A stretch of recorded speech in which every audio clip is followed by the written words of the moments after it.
اور اس نے مجھے بتایا کہ اس کی کزن کی ایک ایکسیڈنٹ میں ڈیتھ ہو گئی ہے، اس لیے اسے فوراً اپنی بیوی کے ساتھ گاؤں کے لیے نکلنا ہوگا۔ انہوں نے بتایا کہ انہیں واپس آنے میں 3 دن لگ جائیں گے۔ ان کا گاؤں یہاں سے زیادہ دور نہیں تھا۔ خیر میں کیا کہہ سکتا تھا۔ میں نے اپنی امی ابو کو بتایا تو انہوں نے کہا کہ تم رات کے لیے اپنے دوست کو گھر بلا لو، کیونکہ امی ابو اگلے دن شام تک واپس آنے والے تھے، اس لیے میں نے رات رہنے کے لیے اپنے دوست کو گھر بلا لیا۔ جب وہ گھر آیا تو ہم تھوڑی دیر بیٹھ کے گپ شپ کرتے رہے، پھر ہم ڈنر کرنے کے لیے باہر چلے گئے اور وہاں پہ ہمیں کافی ٹائم لگ گیا۔ رات کے تقریباً 12:30 بجے ہم واپس آئے۔ ہمارا رات کو مووی دیکھنے کا پلان تھا۔ ہم واپس آتے ہوئے چپس اور چاکلیٹس وغیرہ لے آئے تھے۔ ہم نے مووی لگائی تو ابھی 5 منٹ ہوئے تھے کہ باہر بیل ہوئی۔ ہم دونوں نے ایک دوسرے کی طرف دیکھا اور اٹھ کے دیکھنے چلے گئے کہ اس وقت کون آیا ہے۔ میں نے اندر سے کھڑے ہو کر آواز لگائی، کون ہے؟ صاحب جی ہم لوگ ہیں۔ باہر سے میرے گھر میں جو میاں بیوی رہتے تھے اس بندے کی آواز آئی۔ میں نے دروازہ کھولا تو حیرانی سے پوچھا کہ تم لوگ تو 3 دن کے بعد واپس آنے والے تھے۔ تو اس نے جواب دیا کہ ہم نے سوچا آپ گھر اکیلے ہیں تو ہم واپس آ گئے، کل جب بیگم صاحبہ اور صاحب واپس آئیں گے تو ہم دوبارہ گاؤں چلے جائیں گے۔ میں نے کہا چلو ٹھیک ہے۔ وہ دونوں سیدھے اوپر والے پورشن میں چلے گئے۔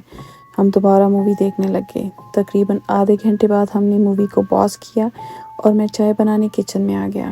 میں نے چائے کا پانی رکھا تو میرا دوست گھبرایا ہوا میرے پاس آیا کہ کھڑکی پر کسی نے دستک دی ہے۔ تو میں نے اسے تسلی دی کہ میں نے تمہیں بتایا تو تھا کہ اس گھر میں ایسے چھوٹے موٹے واقعات ہوتے رہتے ہیں۔ تو وہ وہیں میرے پاس کچن میں کھڑا ہو گیا اور چائے بننے کا انتظار کرنے لگا۔ ہم دونوں وہیں کھڑے بات کر رہے تھے کہ اتنے میں انٹرنس ڈور پر دستک ہوئی۔ ہم دونوں ڈر گئے۔ دروازے کو کوئی فل فورس کے ساتھ دھکیل رہا تھا اور اس کو کھولنے کی کوشش کر رہا تھا۔ میں نے اپنے نوکر کو آوازیں دیں لیکن وہ نیچے نہیں آیا۔ ایسے لگ رہا تھا کوئی دروازہ توڑ دے گا۔ میرے دوست نے جلدی سے اپنا فون جیب سے نکالا اور بولا کہ یہ لو، نوکر کو کال کرو۔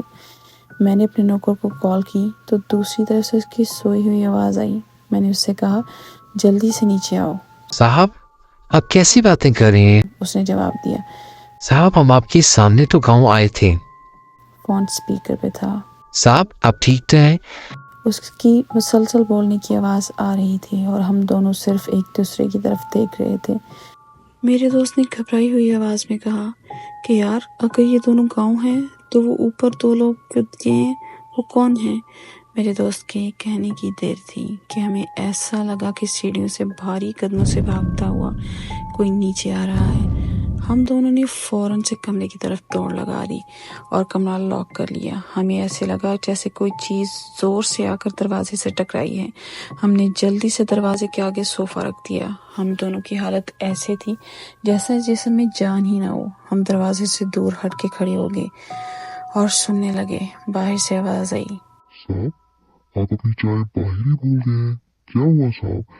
یہ کہہ کر اس چیز نے زور زور سے ہنسنا شروع کر دیا اور اس کے ہنسنے کی آواز اتنی خوفناک تھی کہ میرا دوست وہیں پر بے ہوش ہو گیا۔ میں نے جلدی سے اونچی آواز میں تلاوت لگا دی۔ تھوڑی دیر بعد میرے دوست کو ہوش آیا تو اس نے کہا کہ ہمیں اس گھر سے فوراً چلے جانا چاہیے۔ میں نے جلدی سے گھر کی چابیاں تلاش کی۔ میرے دوست نے جلدی سے اپنی گاڑی کی چابی اٹھائی اور ہم نے دروازہ کھولتے ساتھ ہی دوڑ لگا دی۔ جلدی سے گیٹ کھولا، گاڑی میں بیٹھے اور گاڑی باہر لگا لی۔ ہم دونوں جب گیٹ بند کرنے آئے تو بالکنی پہ وہی جلتی ہوئی آنکھوں والا سایہ کھڑا تھا۔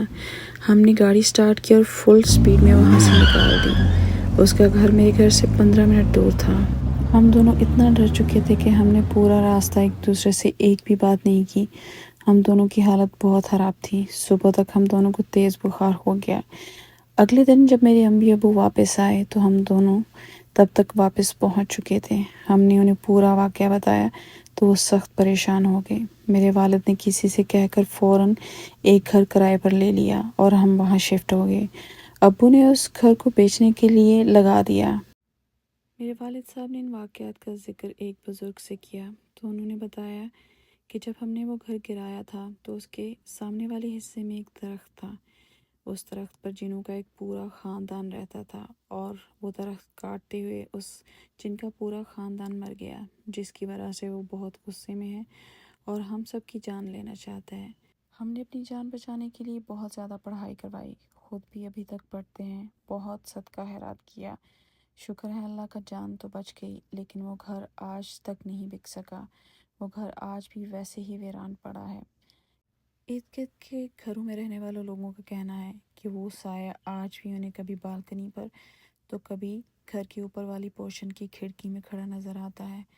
گھر کے اندر سے رونے کی آوازیں آتی ہیں، اور سب سے حیرانی کی بات یہ ہے کہ گھر بننے کے بعد ہم نے کوئی درخت نہیں لگایا، لیکن جہاں سے وہ درخت کاٹا گیا تھا وہاں ایک درخت دوبارہ اگ چکا ہے۔